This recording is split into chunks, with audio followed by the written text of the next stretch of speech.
Hi friends, good morning. ఎలా ఉన్నారు? బాగున్నారు? నేనైతే బాగున్నానండి. ఈరోజు చక్కగా బచ్చలకూర తోటకూర కలిపి చేద్దాం ఆలోచనతో చక్కగా బచ్చలకూర తోటకూర శుభ్రం నీట్గా కడిగేసుకొని చిన్న చిన్న ముక్కలుగా కట్ చేసుకున్నామండి. ఇది మా ఎవరి గార్డెన్ లేదండి. ఇది దీనికి కావాల్సిన చక్కగా ఇవి కూడా ఎండు మిరగాయలు, వెల్లిపాయలు, ఉల్లిపాయలు, పచ్చిమిరకాయలు చక్కగా దీన్ని ఇప్పుడు నీట్గా కడిగేసుకుని రెడీగా ఉంచాం కదండి. ఇప్పుడు బాండీలు వేసేసుకున్నామండి. అది కూడా ఫస్ట్గా ఎండు మిరగాయలు వేసేస్తామండి. నెక్స్ట్ వచ్చేసి ఎల్లిపాయలు, చక్కగా వెల్లిపాయ కొంచెం వేగితే కమ్మగా ఉంటుందండి వాసన. కొద్దిగా జీలకర్ర,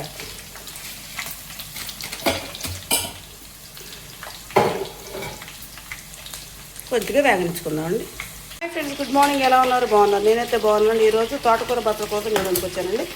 బచ్చలకూర తోటకూర మన ఎదురు గార్డెన్లో ఎండాకాలమైనగా చక్కగా ఈ విధంగా చక్కగా పచ్చగా ఉందండి. మొక్కల మధ్యలో ఉంది, ఫ్రెష్గా ఉంది కదని చెప్పి చక్కగా నీట్గా కొంచెం సింపుల్గా రెడీ చేసుకున్నాను. చక్కగా దానికి కావాల్సిన ఉల్లిపాయలు, చక్కగా పచ్చిమిరపకాయలు, వెల్లిపాయ, ఎండుమిరగాయ తాలింపు చేసుకున్నామండి.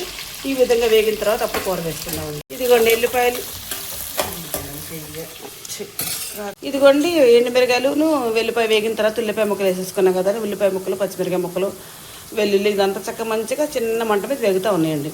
ఇది వేగిన తర్వాత చక్కగా మనం తరిగి పెట్టుకుని తోటకూర వేసేసుకుంటాం. చక్కగా వేగిపోయింది కదండి. ఇప్పుడు తరిగి ఉంచుకున్న తోటకూర వేసేసుకుందామండి. తోటకూర బచ్చలకూర మనకు వేసేటప్పుడు దాకా నిండా కనిపిస్తుంది కదండి మనకి. తర్వాత మగ్గేసరికి కొంచెం అవుతుందండి.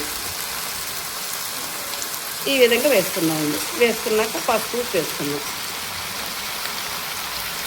చక్కగా సాల్ట్ వేసేసామండి. తర్వాత కొద్దిగా పసుపు వేసుకుందాం. చిన్నగా మగ్గుద్దండి. ఇప్పుడు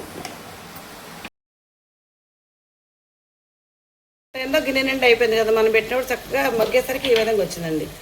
చక్కగా ఇప్పుడు ఉప్పు పసుపు మగ్గిపోయింది. కొద్దిగా కారం వేసేసుకుందామండి.